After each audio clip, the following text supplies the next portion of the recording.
Баршаңызға қайырлы күн. Менің каналыма қош келдіңіздер. Бүгін сіздерге өте дәмді, қолжетімді заттардан жасалатын мега шоколадный капкейктердің рецептісімен бөлісемін. Видео рецепттің соңына дейін қарап, арнама жазылуды ұмытпаңыздар. Ең алдымен қоюлатылған сүтті, яғни сгущенкамызды асты қалың кастрюляға саламыз. Содан соң оған 3 ас қасық какаомызды қосамыз. Қажетті заттардың толық мөлшерін описанияға қалдырамын, сол жақтан көре аласыздар. Қосып болған соң жақсылап араластырып шығамыз.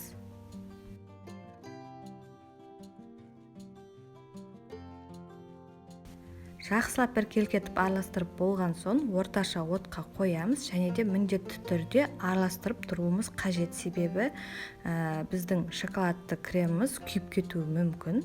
Сол себепті үздіксіз араластырып отырамыз, бұрқыратып қайнатпаймыз, және де бір 3-4 минуттай істесаңыздар жеткілікті.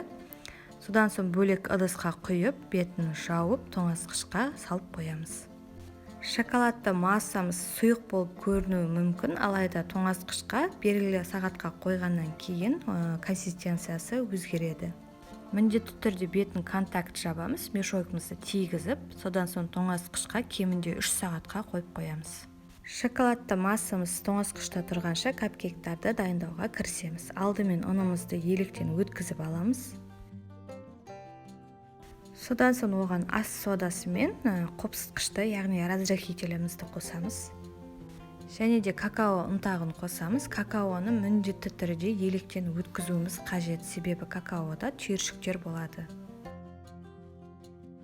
Барлық құрғақ ингредиенттерімізді қосып болған соң жақсылап бір араластырып аламыз. Араластырып болған соң бөлек қойып қоямыз.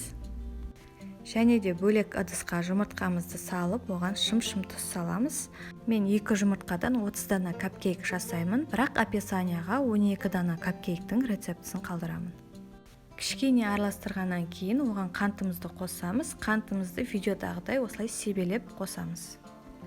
Және де қант пен жұмыртқаны жақсылап миксерлеуіміз қажет, яғни бізде толығымен ағаруы тиіс. Егер дұрыс араласпай қалса, капкейктеріңіз дұрыс шықпай қалады. Жақсылап араластырып болған соң оған сүт пен сұйық майымызды қосамыз.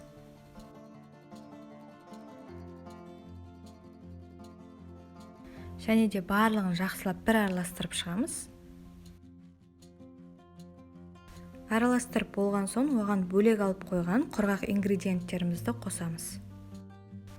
Жақсылап барлығын араластырып шығамыз. Мен венчикпен араластырып жатырмын, бірақ миксермен де араластыра берсеңіздер болады. Осылай біркелкетіп араластырып болған соң оған 4-5 ас қасық қайнап тұрған суымызды қосамыз. Капкейктердің құрамына ас содасы кіргеннен кейін қайнап тұрған су бізде ас содасының дәмін басады. Сол себепті осылай қайнап тұрған суды қосып, жақсылап бір араластырып шығамыз. Осымен капкейктеріміздің қамыры дайын. Енді өзіміздің арнайы формочкамызға немесе осындай одноразовый формаға салып, капкейктерімізді пісіреміз. Және де ең басты айтылатын нәрсе ол капкейктарға бір ас қасықтан артық салуға кеңес бермеймін, себебі бұл капкейктер өте биік болып көтеріледі, және де біздің формамыздың сыртынан шығып кетіп, дұрыс шықпай қалуы мүмкін. Сол себепті осы видеода көрсетілген мөлшерде ғана салуға кеңес беремін. Формаларымызға салып болған соң 180 градус қызып тұрған пеште 20-25 минут арасында пісіріп аламыз. Капкейктеріміздің кремін дайындауға кірісеміз, яғни сары майымызды миксердің көмегімен жақсылап араластырып жұмсартатын боламыз. Сапалы 82% сливочный май қолдануға кеңес беремін, сонда кремдеріңіз өте дәмді болып шығатын болады. Сары майды жақсылап араластырып болғаннан кейін, осылай ағарып, жұмсарғаннан кейін оған шоколадты массамызды қосамыз. Тоңазытқыштан шыққан шоколадты массамыз осылай қатты, созылмалы болып тұрады, алайда оны майға қосып, миксермен жақсылап араластырғаннан кейін ол жұмсарып, өте дәмді, өз формасын жақсы ұстайтын шоколадты крем болып шығады. Алдымен 2 қасығын қосып, араластырып алам, содан соң тағы да 2 қасығын қосып, тағы да бір араластырып аламын. Және де шоколадты массамыздың қалған бөлігін қосқаннан кейін осы жиегіне ұшып кеткен массамызды жиып, ортасына бір түсіріп аламыз. Содан соң миксердің көмегімен жақсылап бір араластырып шығамыз.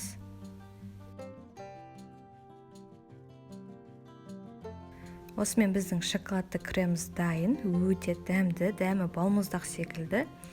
Өте керемет болып шығады. Міндетті түрде жасап көріңіздер. Дайын болған кремімізді кондитерлік мешокқа салып аламыз, және де артық ауасын осылай видеода көрсетілгендей етіп шығарып жібереміз.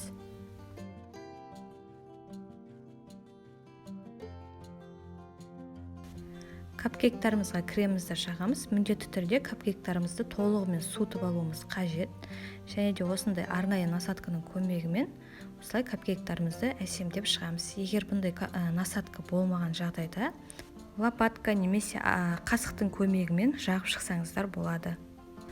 Сонымен қатар капкейктардың ортасын кішкене алып, ортасына қалауыңыз бойынша сгущенка немесе варенка немесе жаңағы жеміс-жидектерден жасалған конфиг құйсаңыздар болады. Әрине ол өз қалауларыңыз бойынша.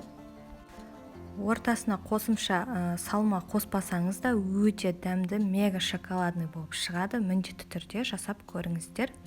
Сонымен қатар шоколадты кремнің орнына сливкидан немесе маскарпоне, творожий сыр қолдана отырып, ақ крем жасасаңыздар да болады.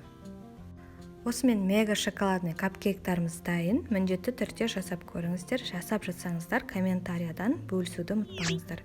Видео рецепт ұнаса, каналыма жазылып, қоңыраушаны басып қойыңыздар. Сіздермен бірге болған Лаура.